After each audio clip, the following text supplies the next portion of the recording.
This is Footnagle with the Dallas Renegades, and this is the XFL Show. For the love of football. For the love of football. For the love of football. For the love of football. Let's go.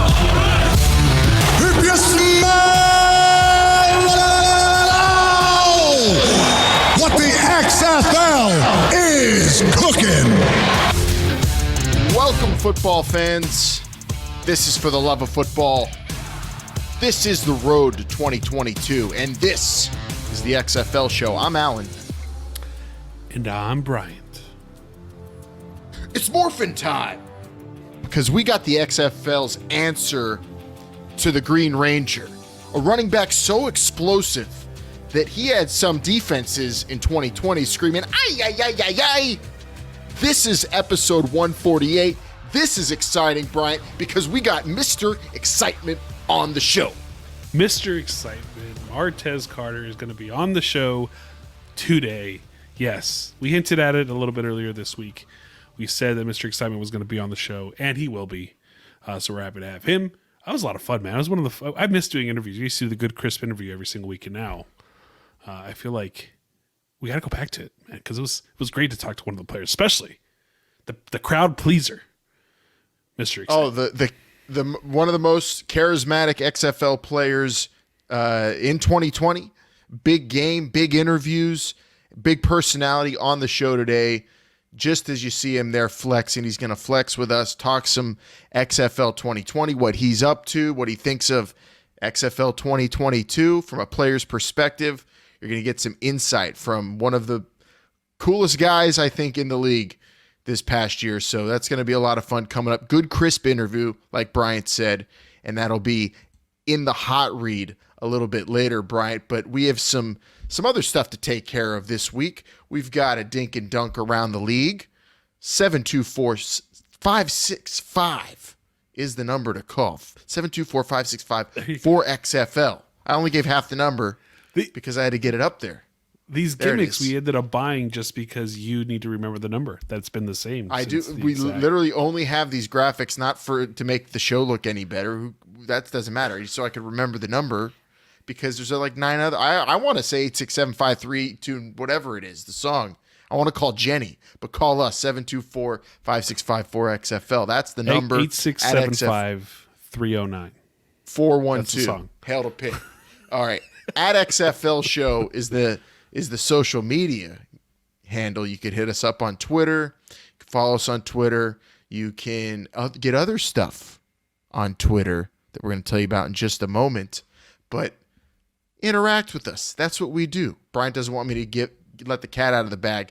The holiday present. We have a present that we're getting giveaway, basically, right? Is that what we're about to announce right now? Is that now? Can I do it now? No. Is that right now? Hold on. Go to @XFL Show. By the time you listen to the show, if you go to @XFL Show, you'll know what we're talking about. So you don't have to wait for like another 2 minutes. But first, I want to talk about our awesome sponsors, Alan. That's for sure. Talk about an exciting show. You got Mr. Excitement. You've got a big holiday announcement, and you've got Pretty Easy Podcasts coming at you. And you got PrettyEasyPodcast.com, the place to go. That's who's bringing you today's show. PrettyEasyPodcast.com. What do they do there? Well, they help you. Yes, you could be a podcaster just like us. You go to PrettyEasyPodcast.com. You inquire. You say, hey, I want to start a podcast. In the very, very simple contact us section. And they provide you with an amazing producer, Bryant. An amazing producer to help you get your podcast off the ground. Because they make podcasting pretty easy. Oh, I don't want you to get to it just yet. I wanted you to say how easy it is, though. That's the catchphrase. It is easy, isn't it? I mean, the catchphrase is easy, which you know that means that this is easy. Pretty easy podcast. Come on, they do the show. It's simple. It's like ridiculous. Everyone's like, "Oh, podcasting, you must be, all sort of technical wizards and whatnot." Man, we're just some goofballs hanging out on our computers, but with Pretty Easy Podcasts, we're able to sound and look great. and be the original official XFL show. And you could do it too, and do any kind of show. PrettyEasyPodcast.com. Now you could hit them with the catchphrase. They make podcasting pretty easy. I gotta say one thing though, because I have some insight on what you're doing, even though our viewers, only see the overlay, the ad for the Pretty Easy Podcast. You're very into this. You're not on camera because you're off camera, but you're just very passionate about Pretty Easy. Wait, no one saw me during that whole ad? That was the best part. No one saw you. They shut my your whatever. excitement. The banner's more important than my was off the charts. My facial expressions, but that's called selling, kid. Welcome to the business. All right. Now we can dink and dunk at XFL show. We are there all the time talking XFL with you, and we're going to be there next Friday, Bryant, doing something pretty special. You're the one that pushed me to do it, so you can make the announcement. I feel like we're giving back. We've been here a long time. We've had a lot of fun with a lot of our fans, and I think for this holiday season, being that it's the first night of Hanukkah on this recording, right? I got that right, Alan? And Christmas is only so far away. Mm-hmm. We are going to be live this Friday. Well, I guess next Friday, depending on when you're listening, this Friday. For our next episode 149, we'll be live. We're going to take your questions. It's all about you. Noon Eastern, 9 a.m. Pacific, YouTube, Twitter. I think we'll swing Instagram. I don't know. I'm going to try to get Alan to do Facebook. We'll see if we can get him to do Facebook. But we will be live. So stop by. Instagram Junior. No, we'll be Twitter for sure. We'll be on YouTube. I'm trying to get Bryant to start a Twitch. That's what everyone wants to see. And then we could play Blood Bowl on other off weeks. That's what they've been clamoring for. Or maybe Mutant Football League. See if they like that. I don't know. All I know is that, yes, it's right there in the banner. Live episode next Friday, noon Eastern, 9 a.m. Pacific. YouTube and Twitter for sure. Maybe some other platforms if we so choose. But those are the main ones. Follow at XFL Show on Twitter. YouTube channel is youtube.com/This is the XFL Show. Subscribe. And we're going to be live, and we're going to have fun with you. We're going to have special guests, hopefully some guests. One guest, although I don't know if we call it a guest. We'll see. It's a great personality injecting some life into the show, just like Mr. Excitement will today. And you. That's the best part about it. It's the holidays. We're giving back to you, so this is your chance to interact live with the show. Ask whatever the hell you want to ask. Bring up whatever you want to bring up. Yeah. Make comments. We're going to react to them. We're just going to have a fun kind of hanging out live with you type show. Pretty casual. Just like hanging out for the holidays. We can't have a holiday party. We would have had the company party. We would have had the original official XFL podcast company holiday party by now, Bryant. But it can't happen anywhere except Twitter and YouTube. So we were planning on having something like this for the championship game in Houston.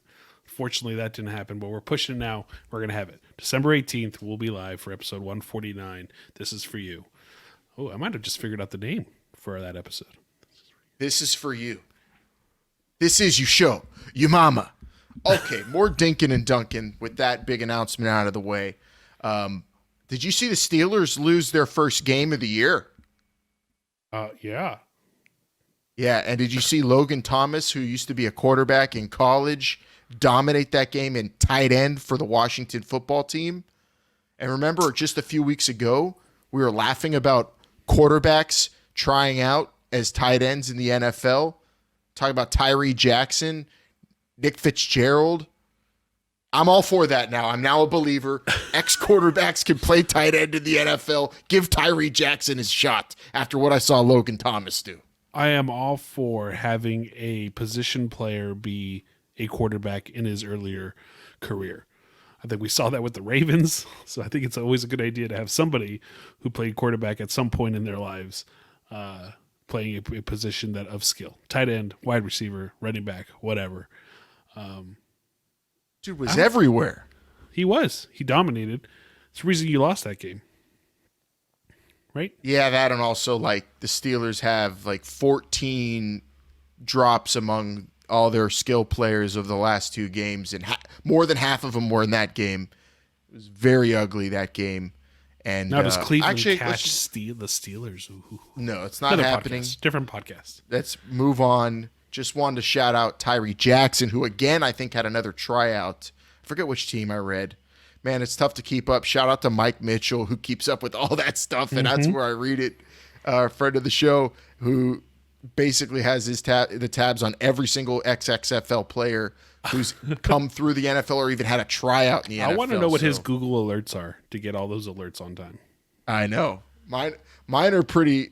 Mine are Pretty honestly kind of repetitive. No, they're just annoying because they're repetitive, and I still sometimes have to go seek out other stuff that I don't get in my alerts. But thank goodness for Mike Mitchell's Twitter and keeping tabs on some ex players, and of course, thank goodness for us for being nosy and bugging people like Mr. Excitement. We just straight up hit him up on Twitter. I believe we booked this interview. DM and said, dude, you got to come on the show.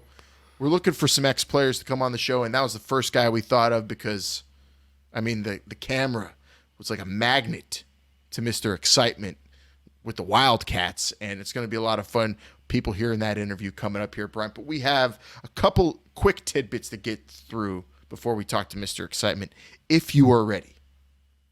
Let's do it. Let's proceed with this week's Cover 2. Step up. Back pylon, be careful. Oh,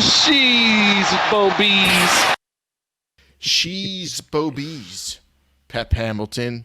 She's Bobies indeed, because the rampant speculation just by seeing a man wearing a pullover this week on XFL Twitter and Reddit in particular, to me, was pretty silly. Just because you see the old ball coach wearing a Dallas Renegades pullover right there, Bryant. You see it next to Dan Mullen.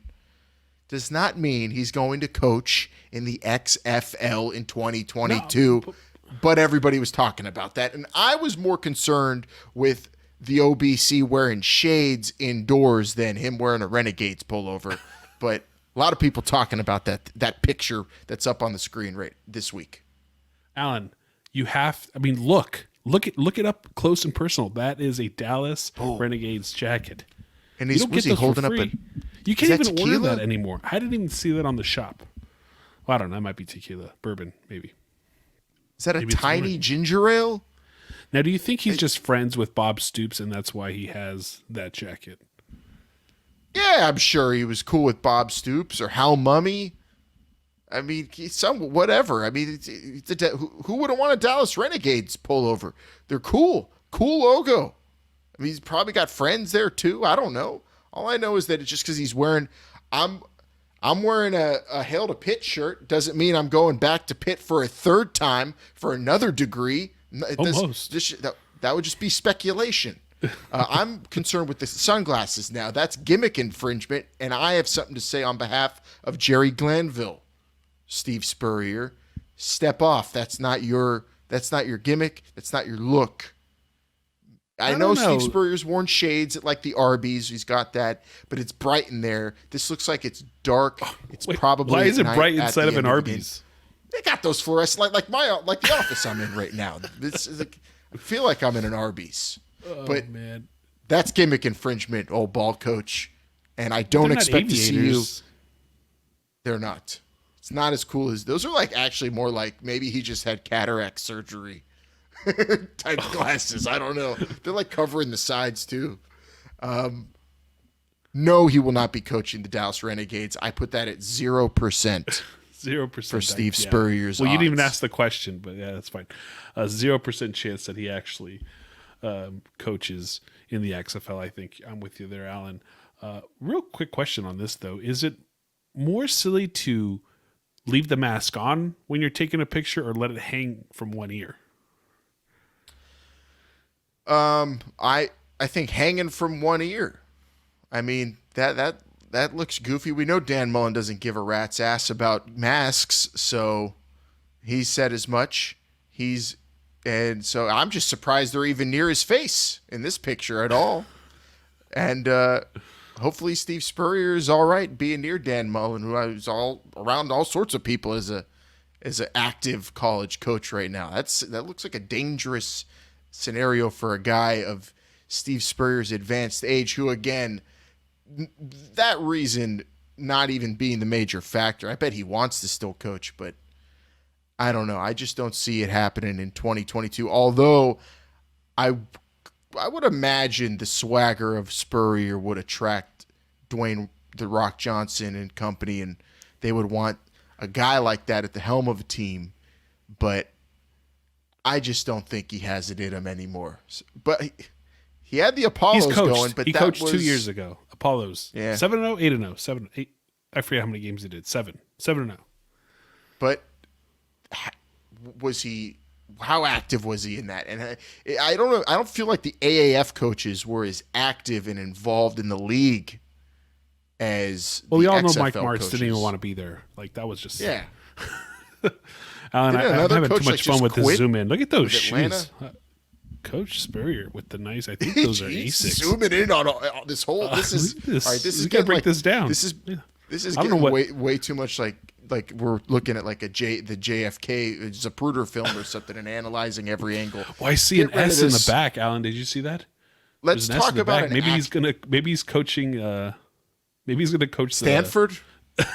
let's Look at- let's look at- move on it's to an nuts. active coach. The please. Dragons. A coach.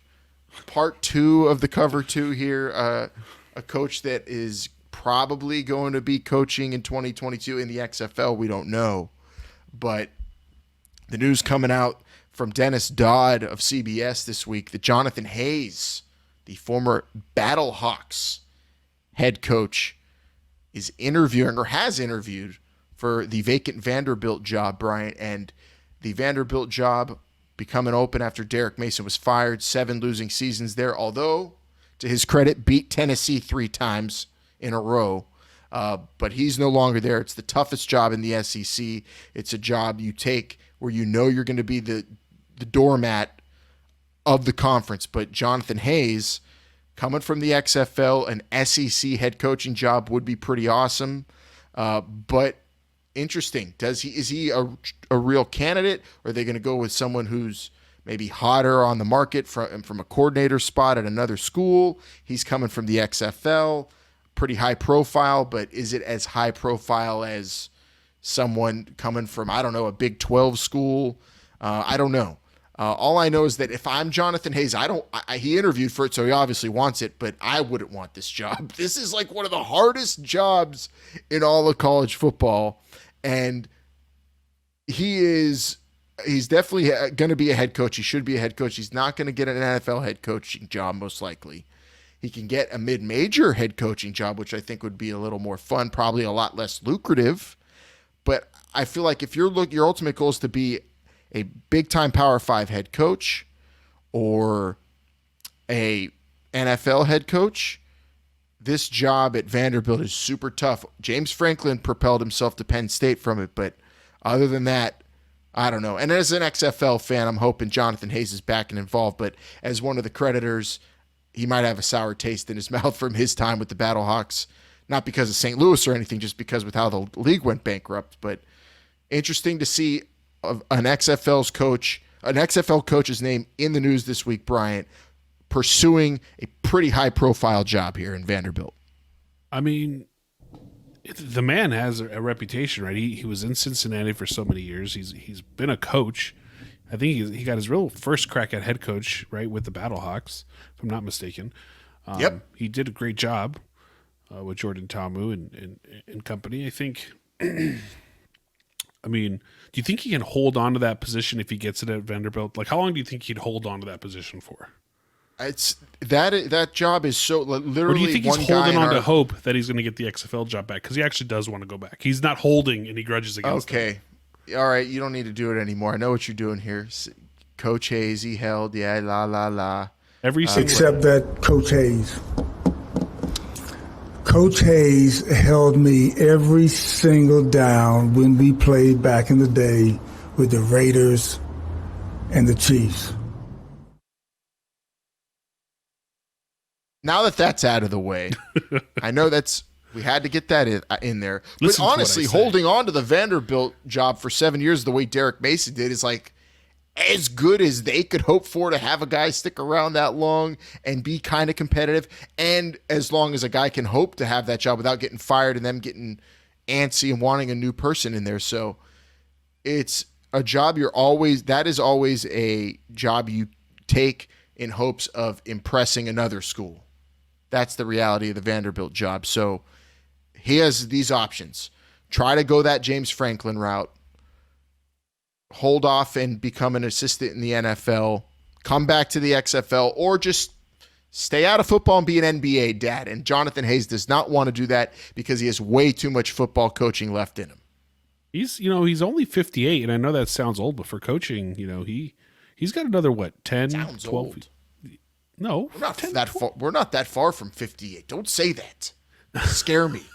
I said for mean- coaching. Alan, you're anyway. Blink in 20 years. Once you hit your 30s, you blink 20 years will be gone. Especially you. You got a kid. You're gonna be right there. Always got to check who's watching the kid during this show too. I always forget. We got to take this one day at a time, especially on this road to 2022. But for Jonathan Hayes, so many years of coaching left. I'm hoping they're in the XFL.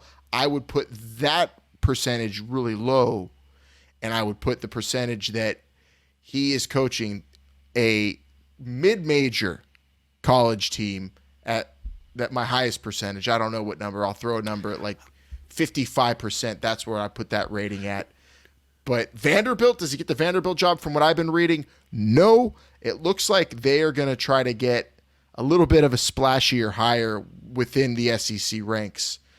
They have got a chancellor or head of the university who's really trying to invest in sports and football and the embarrassing state that they're in right now, kind of compared to the rest of the conference. So Jonathan Hayes, I think, could turn that team around, be competitive, but I just don't see it happening. I don't know the kind of connections he has in the SEC, but from all the SEC rumors that I used to be tapped into hosting radio in Louisiana, from what I've read, not a top candidate, but a candidate nonetheless. He could always impress, right? Because he came out of nowhere, probably one of the nicest coaches in terms of how he dealt with us and just everyone in general. He's a big man too.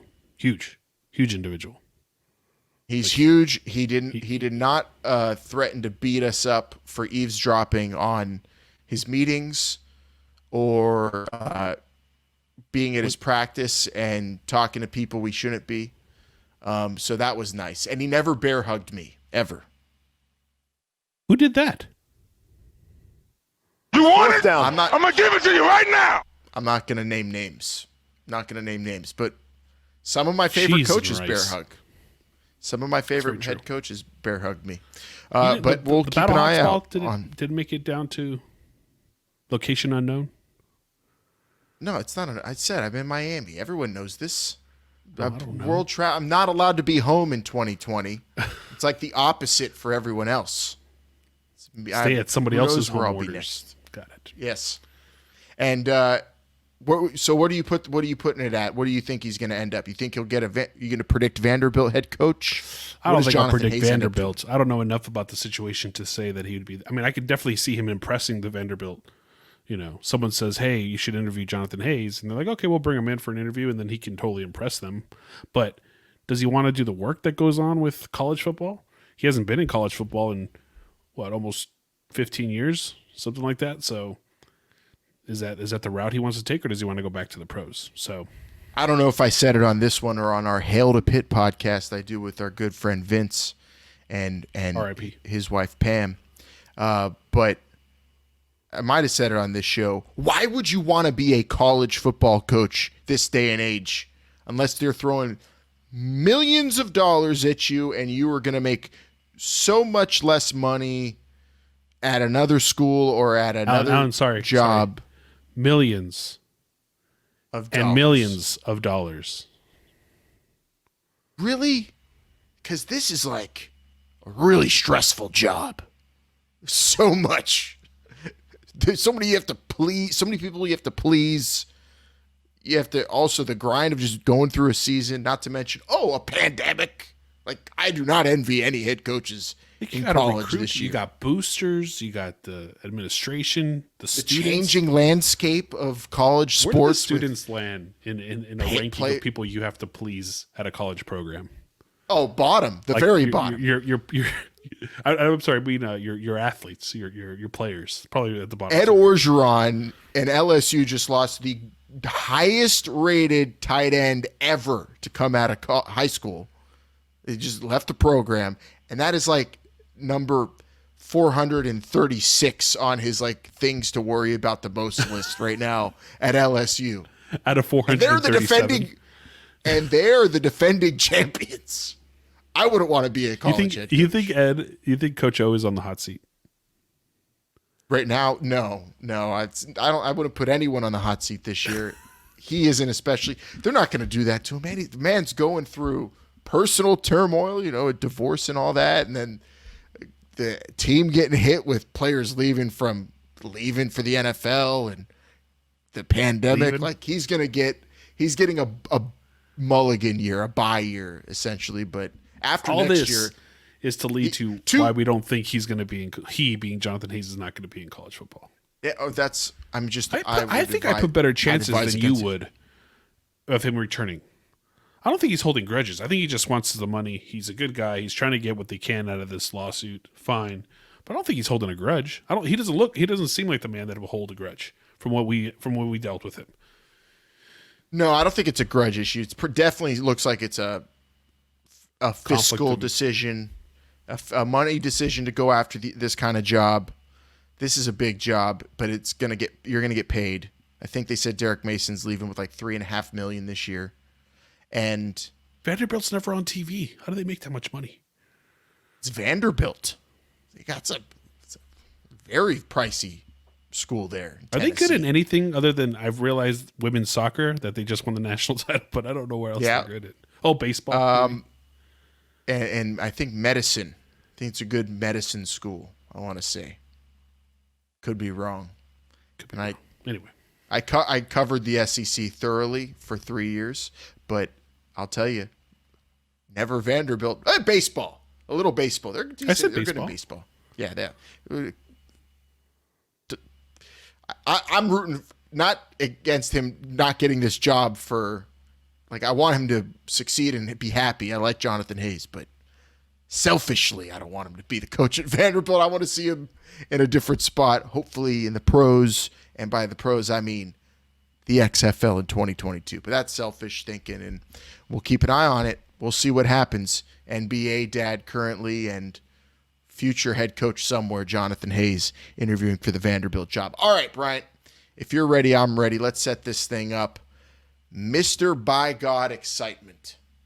There he is. He's coming up here in just a moment. We're going to toss it to the hot read, but real quick, the game this man had against the DC Defenders, I'd say maybe not statistically the best individual performance anyone had all year in the short season of the XFL in 2020.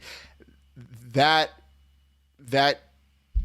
goes to Cam Phillips or PJ Walker with Houston statistically, but in terms of entertainment, in terms of what the XFL was all about, marketability, in terms of what we were expecting from this league, no man in one night did everything we were looking for the way Mr. Excitement did it on that night. I'm gonna say yes. Who else was cutting Power Ranger promos, doing backflips and scoring touchdowns? No, arguably the most iconic game overall, Matt McGloin. But that's for the wrong reasons. No, it's for the reasons the XFL did what it did. Come on, you have to agree. That's on the negative end. There's at this end and this end aren't opposite ends when it comes to entertainment. You're telling me what happened when Matt McGloin was not entertaining? Absolutely. That was a totally this is the XFL moment. Yes. But this guy who's about to come onto the show gave us a this is the XFL moment for all the right reasons, for all the reasons you're looking for as a player. if you're a player going into the XFL, a night like Martez Carter had that night against the DC Defenders, it might have been an afternoon game, I keep saying night, but a game like that is what you were looking for as a player, getting your face out there, getting your name out there, and showing that you could play ball. This dude played ball in the XFL, and if you ask me, the XFL 2020 version of He Hate Me. That's who we're about to have on the show. But better. But better. I don't think He Hate Me had He Hate Me had a cool name. That was about it. He did get to the NFL after That's true. XFL 2001. Yes, but in terms of entertainment and what the XFL was trying to bring, both aspects, right? Negative and positive. He brought the positive. You're right. Nobody more exciting than Mr. Excitement. Mr. Crowd pleasing Mr. Excitement. And here he is. It's time now. Are you ready? If you're ready for some excitement, we're going to inject it into the show in this week's Hot Read. A good, crisp interview with Mr. Excitement himself, running back from the LA Wildcats, Martez Carter. 6 to the boy! 6 to the boy! Mr. Excitement, welcome to This is the XFL show, man. How's life been since the unfortunate end of the 2020 XFL season for you? It's been okay, man. I'm taking a lot of alternate routes right now just to, still keep the boat afloat. But, hey, the pandemic is slowing everybody else down. But unfortunately, I'm still rowing, man. I'm still rowing. Same with us, man. That the league folding had us rethinking the show. We took hiatus. We brought it back, and we said, if anything, we'll get to talk to some of the players and coaches that were involved in the league. So here we are talking to you, bringing some excitement back to the show because we feel like there's been nothing to do the last few weeks. We're not going to ask you to do a backflip or anything, but we're going to check in on what life was like being a Wildcat, Brian's favorite team. Yeah, my favorite team. How was it playing for the Wildcats, Martez or Mr. Excitement, compared to college and Grambling? It was actually the same. My head coach was relatable too. The team was very family oriented. The coaching staff were very family oriented. Everybody was close. And when you have a team in which you call your brothers and your coaches are more like father figures than coaches and, or older mentors, with a lot of wisdom, that makes you play better with a team. That makes you block better. It makes you go 2 times harder on a play, So being family oriented kind of helped us out a little bit, but it had the same vibe as if it had at Grambling. It was very family oriented. I had a chance being in LA myself to be around you guys a lot. I was in Vegas actually for mini camp. I was in at the stadium right before the season started for that tailgate, and I saw the family. You guys were always having fun. It always seemed like right. On stage, always joking around. Practice, coaching with Coach Moss specifically. I don't think that man ever greeted me with a handshake. It was either a headlock or a bear hug. A headlock. What about Coach Moss? Any good stories with him? How did being under him, work for you, the XFL? It was tough though because he was a defensive coach. So the offense always had to be 2 times better than the defense in order for us to get a dub at practice. But the way that he instilled camp and the way that he handled camp, we did things that most teams wasn't doing. You know what I'm saying? A little bit more contact, a little bit more physicality. And when it came time for us to, face another jersey, the competitiveness came out of us, and just the way that he operated made us play 3 times harder because practice was 5 times harder. Yeah, in your guys' practice, we got to go to one of them. I did at least, and they looked like they're competitive as hell. Intense. So much fun. Intense. You guys are, and you're playing. You got Norm Chow on your side of the ball. And then you had Josh Johnson come onto the team later. I've been wondering what players' reaction was when you guys saw the video clip, at least, of Josh telling Norm Chow, "Call plays, calm down." I was right there. I was live and direct. But the thing about it is, Coach Chow always tell us, what I'm saying, the coach is always right. So in that moment, Coach Chow was just telling everybody at practice, don't panic, don't let fatigue set in. And I think he panicked. And I think Josh just relayed back to practice when he was like, just let me call the plays. So okay. So Josh was like, just call the plays, you know. So we harped on that because we just wanted to play football and not let anything outside of football determine the outcome of that game. And you guys as an offense were starting to click, putting together some magical games. You had one of the best nights of any one player in the XFL in during 2020, the shortened season, not just in like all XFL. of 2020, in all of football in 2020. I'd say, hell yeah, definitely with the celebrations and the camera work you were getting on the sidelines, man. That night you scored 3 touchdowns. Did you have those celebrations planned? Did you know that you were going to be on TV? Did you have something ready for the interview? What was it like going into a game in the XFL, knowing that if you have big plays, you're going to be all over that camera and you're going to have a lot of opportunity to get your face out there? Going into that game, and I knew I would have an opportunity. The first 2 games, I didn't get any running back snaps. For what reason, I just remain unsaid. But coach said, I'm going to give you a shot this game. So at some point, I knew if those guys didn't have a lot of success, I would be able to step in and play a little bit. But me going into that game, I know the type of player that I am. All I need is a chance. Norm Child was a little bit fragile with the decision to let me play because of the lack of the playbook that I had knowledge of. So when those guys wasn't having the success that he wanted, he was like, okay, I got to put one of the best athletes on the field, and we'll just tell the joker where to go, you know. So that's what Josh was doing in those headsets. He called a play and he tell me exactly what I had. And I'm an athlete, man, and I'm one of the best athletes probably that be on the field with the other 11 guys, with 10 guys. But all you had to do is tell me which way to go. And college, I just took all my celebrations from college, and I always wanted to do a backflip. Me and Tariq Cohan from North Carolina A&T, the Chicago Bears returner, we always decided that we was going to do a backflip. If you look back at film, whenever we're kneeling the ball and the guy that's furthest back, whenever we nail the ball, he is a backflip. So that's something that we always did, and the rest of the celebrations just came from college.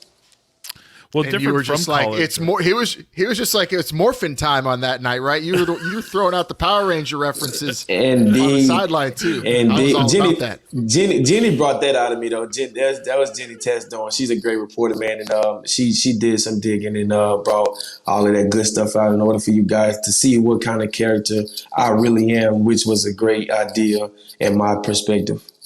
Well, you mentioned that because that's something that, you might have been doing the same celebrations in college. You might have been having the same big plays, but you didn't get that camera in your face right afterwards to kind of show your emotion. That has to be one of your favorite parts of the XFL, right? That was by far the best and the worst thing they could have ever done because I eat the camera up. That's just me. I'm one of those guys. I'm very into social media. I'm very into, publicizing myself. And that publicity was great publicity. You know what I'm saying? I see my face often everywhere. People using 6 to the board. We went up, we went over. Like people, they still use that to this day and tag me. And that's just a way that I can stay connected. Yeah, that's, what I'm saying? That's a way I can stay connected to my fans. If they post that and I reshare it and comment on it, they still feel connected to wherever I go next. So I'll still have that support from all of those fans that got to share the XFL experience with me. Me and Alan, I think you and I were in St. Louis covering that game that week. I was so bummed I was not in LA for that one. That's the one that I like of all my regrets. That's right. The game I wish I was in person for because it just seemed like everybody was having a great time that night, especially in LA. I mean, you were facing the Defenders who were 2-0 at that time. Everyone picked them to win that game, and here you guys come with this explosion of offense and character and charisma. Oh man, I wish I was there. And my birthday was the next week after that, so I was pumped.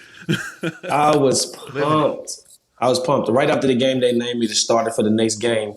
But unfortunately, I had ripped a piece of my hip bone out and strained my groin. I still played the next game, but it took literally all 7 days in order for me to even step foot on the field for the Vipers game. Which was maybe the game of the year. I mean, that game was just off the hook in terms of how competitive, high scoring, exciting for fans to watch. You were a part of that. And well, I mean, I was watching these games all year long and waiting for a game like that. We finally got it. And I think that's because you guys were getting into the groove and understanding the rules a little bit better, understanding each other a little bit better as a team, because that's what's most important in football. Correct. But I was just thinking, like, what changes did you experience in terms of the rules that were maybe harder to grasp or you were all about? Like, what stood out in the rule book to you as a player? The kickoff return rule, and then they changed the punt return rule quite a bit in the process of us going into it. So what you guys saw was like the final draft of what was going on at first on the punt return. It was just like the Canadian League. You have to give them a 5-yard halo. So they had that in effect, but then they took that off or whatever. But the kickoff return, however, strikes me. I like that, but also it can hurt you at the same time. You won't have a lot of success. You know, you have to throw trick plays in there. You have to do a lot of trickery in order to have some success unless you hit that thing smoking. And that's one thing I learned. If I'm going to hit it smoking while they, still with their feet flat, trying to see which way I'm going to go, then by all means, just crash dummy with no seatbelt on, hit it smoking.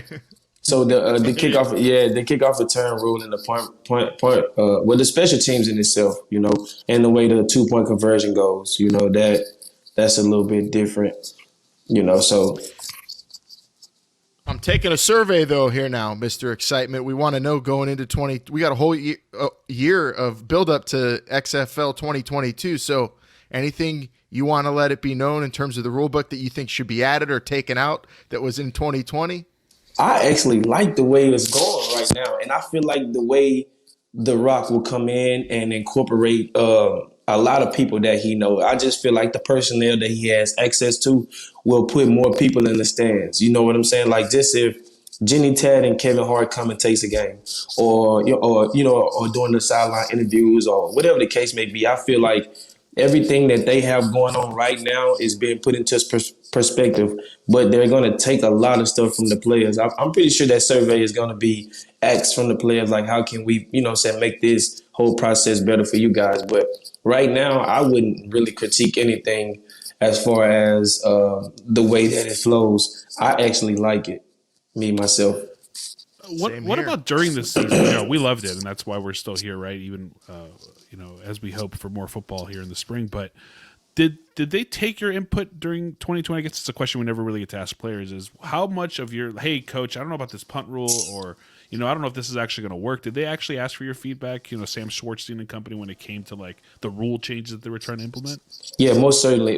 So what happened was the punter, the kicker, and the long snapper on our team had done quite some time in the NFL. And then they had questions that sparked questions within us. And whenever we took it to our coach, which, was our GM and the defensive coordinator as well as the head coach, he took it to a higher power. And then they reached out to us, and then they took whatever we had questions about and kind of critiqued it, into which everybody would be able to have some success or be able to play by the rules per se. Bryant doesn't want to ask this, Mr. Excitement, but I got to. What's someone who's not on the Houston Roughnecks reaction when you hear fans try to call them the uncrowned champions just because they hadn't lost a game yet? They haven't played against Mr. Excitement, The thing about that is going into the Houston game, I found out the morning that we was getting on the bus that I wasn't playing.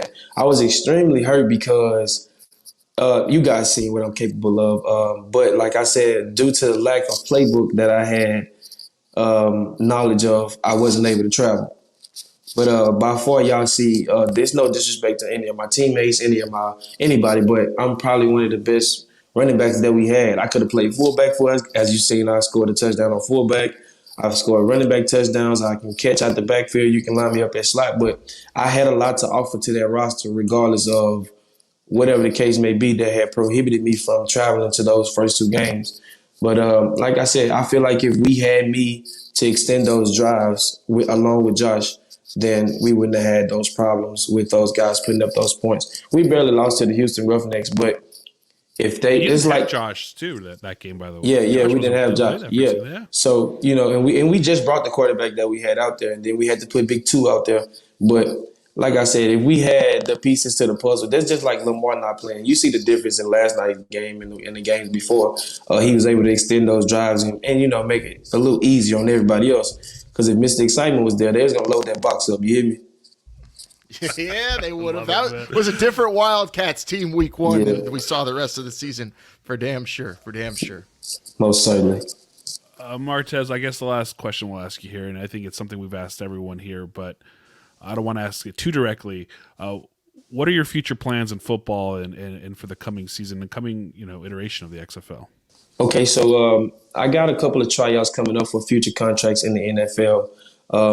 I can't pass a physical right now. That's why I haven't been wasting any guys or any team's time because I tore my Achilles. So I've just been slowly grinding and staying out of the. I didn't announce this is the first time I actually talked about my injury, but I tore my Achilles in August the 5th. So right now I got about 3 months of rehab left. I can move around, run, jump, sprint, jog, and run routes, but I don't know how it'd do if I had some resistance on it, if I was getting tackled or trying to break away or things of that nature, and I don't want to hurt it. So after I heal, man, I got a couple of future contracts. If I don't make a roster, whenever they bring the XFL back, I'm pretty sure those guys will extend me an invitation, and y'all will be seeing me in spring ball again, just shredding it up. I can imagine how excited Mr. Excitement was when he heard that Danny Garcia and The Rock bought the XFL, right?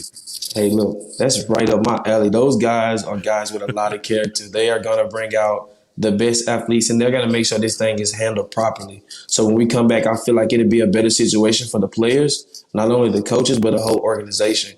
So I feel like it's going to be handled correctly because he got a glimpse of how it's supposed to be ran, and I think he's just going to add on to that. And I feel like it's going to be absolutely something to look for in 2022. And like I said, if I don't be back in the NFL, hopefully I can be back shredding up that XFL field. Put 6 to the board, baby. Yeah, 6 to Mr. Excitement. I want to need your to the board. I found your card in one of my top stacks. I'm gonna have to maybe get your address after this. You have to send it. I'm gonna send it to you. And maybe you can sign it for me or something. Most definitely, I'll sign it and ship it right back, man. That is nice, though. That's nice. You want to see it again? Here. I'll send it. Oh to you. yeah, I'll that's send it to you. nice. Look at that. That's I nice. love the crop top jersey. That's my favorite part of the whole. Yeah, I had my Zeke Elliott going. I had a little Zeke in me. That little Zeke in me. Well, Mr. Excitement, we appreciate you joining us, man, and good luck healing up and with the tryouts coming up. And we're going to be riding on this road to 2022 the whole way through, so you are welcome back on the show anytime, man. Anytime you guys need me, man, I'm so thankful for you guys letting me be a part of your platform. Anytime you guys need me to come back on, any questions, concerns, and inquiries, man, just hit me up, man. You guys are amazing. Thank you to Martez Carter for that good, crisp interview. Breaking some news, suffering a little bit of an injury during this hiatus from football for him, but he's looking to get back in it, and we wish him the best of luck. And damn it, I hope he gets to the NFL with these tryouts, Bryant, because like I said, the XFL 2020 version of He Hate Me did go on to play for the Carolina Panthers. I could see Martez Carter doing his thing in the NFL, and if not, definitely in 2022. Definitely, and I think he's dedicated himself to definitely. I think he's dedicated himself to at least try to get to the XFL and the NFL for sure. So thank you to Mr. Excitement, Martez Carter. It was a pleasure talking to him. I'm sure we're going to try to bring some more of these players. And honestly, the only reason I talked to him is because I want him to sign my XFL Tops card. So get that address. Yeah, get that address. Send that to him. Don't forget. And look for more good, crisp interviews coming up. Players, coaches, executives, people involved with the XFL. We're looking to bring them back onto the show so we could check in on them, so we can learn what they're doing right now, get their insight from when they were in the league. I was very interested hearing Martez Carter kind of rave about the rules and how he's on our side. It's good to hear it from a player. I don't feel like I'm just fanboying it when I say I appreciate the rule book as is and hope it remains intact. Martez Carter told us as much. That was my favorite thing we took from that interview, because we're hoping that rule book stays the same. At least Bryant and I are. But we'll see. We'll see who else we get on the show. Maybe we'll get someone on the show next week when we're live, baby. Live on YouTube and Twitter. Bryant, I cannot wait. A holiday treat for everybody. Holiday treat for us. Holiday treat for you. Live. This is for you.